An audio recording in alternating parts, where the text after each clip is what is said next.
Adapte ta stratégie e-commerce par rapport aux pays cibles. C'est le sujet de la vidéo de ce jour.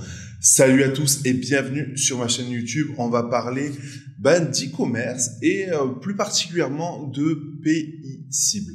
Encore une fois, nous, en Europe et particulièrement en France, on a l'habitude de faire de l'e-commerce classique, à savoir, un visiteur arrive sur un site internet, sélectionne une quantité de produits, les ajoute au panier et valide le paiement et paye par carte bancaire. Et en soi, c'est une très très bonne chose.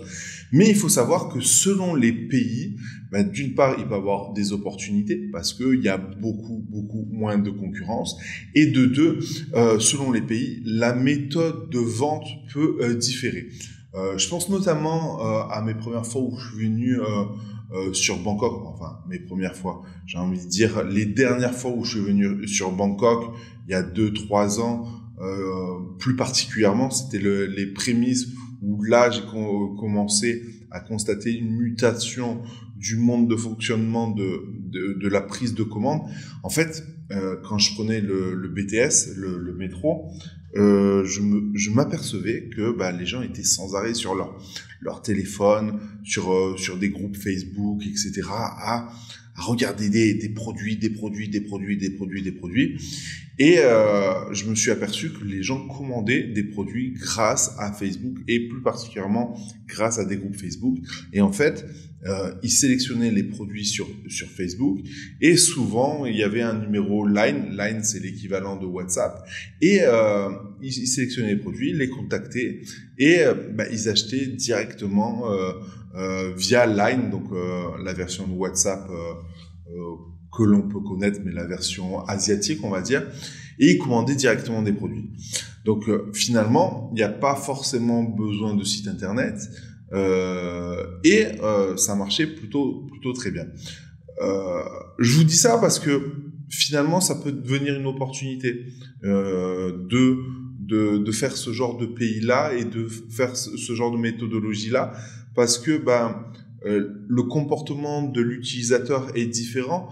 Moi, clairement, en France, je ne sais pas si la mentalité française est prête pour ce genre de choses, mais on le voit aussi dans des pays maghrébins comme le Maroc, là, voilà, où je me situe actuellement, où j'ai constaté qu'il y avait énormément de ventes faites grâce à Instagram. Donc les gens créent un profil Instagram, mais on va pas relier un site internet à ce compte Instagram, mais on va plutôt donner un numéro WhatsApp où on va contacter le marchand directement sur Instagram pour commander.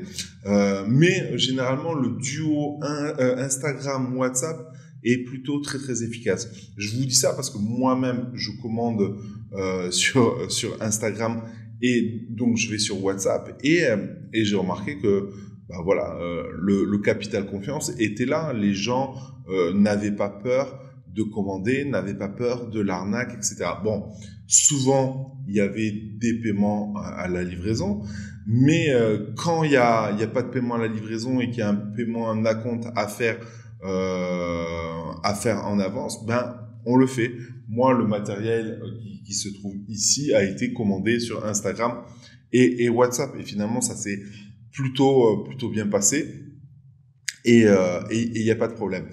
Pourquoi est-ce une opportunité? C'est parce que moi, je le vois avec Instagram, on crée une communauté. Avec un groupe Facebook, on crée une communauté. Et le fait de créer une communauté nous permet de faire peut-être de la précommande. Ça permet peut-être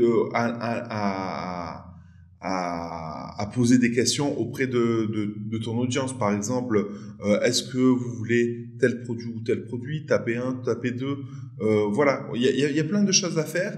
Et surtout, il y a une relation qui se crée entre le marchand et les acheteurs ou les clients ou l'audience plus particulièrement. Et par exemple, moi je vois bien la chose où par exemple si vous faites du dropshipping, vous faites en sorte de ramener une grosse audience, ou si vous avez une audience, vous leur demandez est-ce que vous êtes prêt à acheter ce produit à tel prix avec tel délai de livraison, et du coup, vous vous garantissez d'avoir un certain nombre de commandes avant de vous-même commander auprès du fournisseur si vous n'avez pas le paiement en amont.